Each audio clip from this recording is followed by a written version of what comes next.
Hi everyone, my name is Abigail Shuart. I've been going to First Covenant as long as I can remember, and you may have seen me around. I've done a lot of work with the kids here, and here's my story. I was born with a heart defect that had 4 parts, along with an immune system disorder and a metabolic system disorder, and it put me in the hospital a whole bunch when I was really young. And by the grace of God, I'm not in the hospital all the time anymore. We learned how to control some of those symptoms, but my health continued to deteriorate for years. I had to watch my abilities slowly being taken away one by one without there being much I could do about it.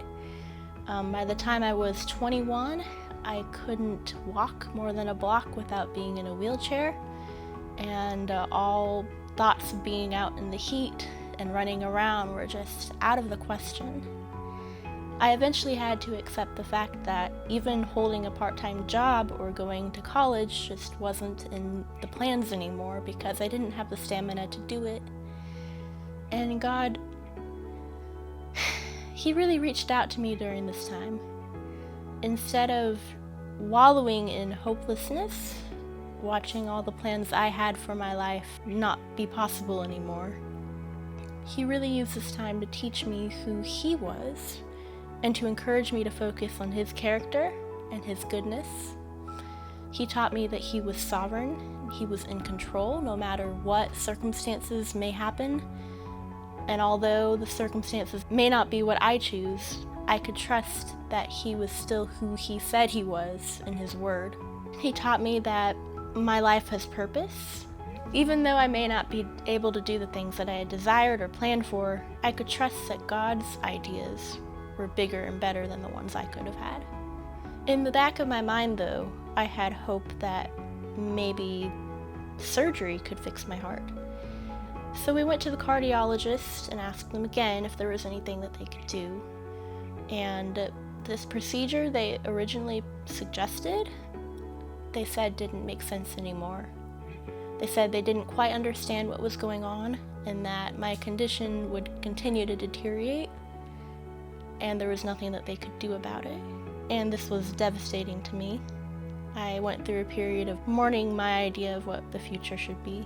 And I remember that evening, God putting an idea in my head that wasn't my own. He told me that my life was not in the hands of the doctors, in the hands of the nurses, people who think that they understand my condition.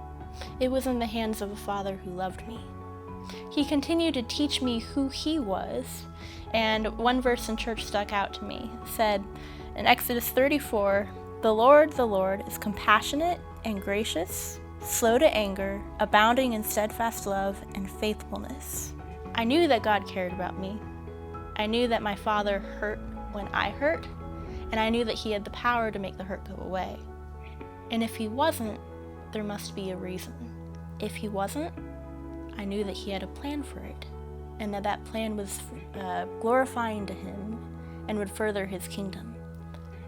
And that's what I wanted to do with my life anyway.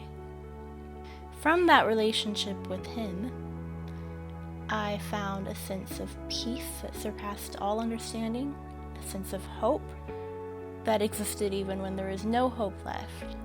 And I found a sense of contentness that didn't quite make sense.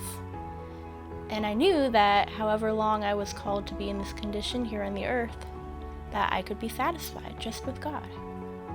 But God did something really cool. He decided that He would give me a taste of that new body here on earth, and He did so. He sent me to Denver, where the cardiologist looked at my condition and said, hey, we can do something about it. 2 months and 1 heart surgery later, I was walking around the block on my own power in the 90-degree weather, came back in and praised the Lord for His goodness. He didn't have to. He did. So I would encourage you that if you feel like you're in a hopeless situation, know that there can be fulfillment in the hurt, in the heartache, in the mourning, and know that there's a God who is good and who's loving and who's there for you. He's God in the sickness, and He's God in the health. Praise be the Lord.